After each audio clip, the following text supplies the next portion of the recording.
নমস্কার, shades of লাইফের নতুন একটা ব্লগে আপনাদের সবাইকে অনেক অনেক স্বাগত। আজ মন্দারমণিতে আমাদের প্রথম সকাল, আর এটা হচ্ছে আমার হোটেল থেকে ব্যালকনি থেকে ভিউ। হোটেলটা একদমই সমুদ্রের পাশে, আর ভেতরে রয়েছে একটা সুন্দর সুইমিং পুলও। সকালবেলা ঘুম থেকে উঠে আমরা বেরিয়ে পড়লাম সমুদ্রের দিকে।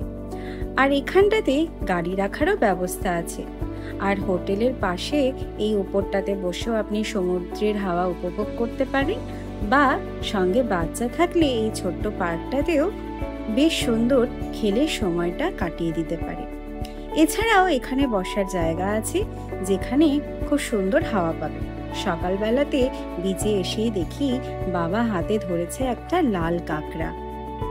আপনারা তো সবাই জানেন, লাল কাঁকড়া হচ্ছে মন্দারমণির শ্রেষ্ঠ আকর্ষণ। বিচে এসে আর দূরে দাঁড়িয়ে থাকতে পারলাম না, চলে গেলাম সমুদ্রের ধারে। পায়ের কাছে এসে যখন সমুদ্রের ঢেউগুলো আছাড় খেলো, মনটা অসাধারণ এক আনন্দে ভরে উঠল। আহ, কি অনুভূতি! এই অনুভূতির জন্যই তো সেই 300 কিলোমিটার ড্রাইভ করে এত দূর আসা। সমুদ্রের হাওয়া, সমুদ্রের নোনা বাতাস আমাদের মনকে এক নিমেষে আনন্দে ভরিয়ে তুলল।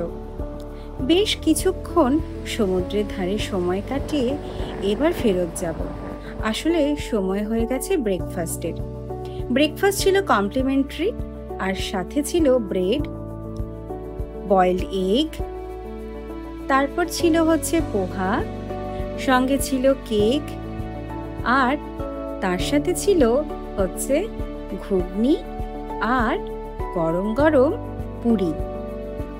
যে যেরকম খুশি সেরকম খেতে পারে।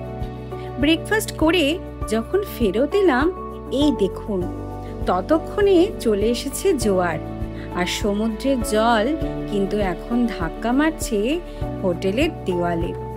এটাই যেন সব থেকে মজার।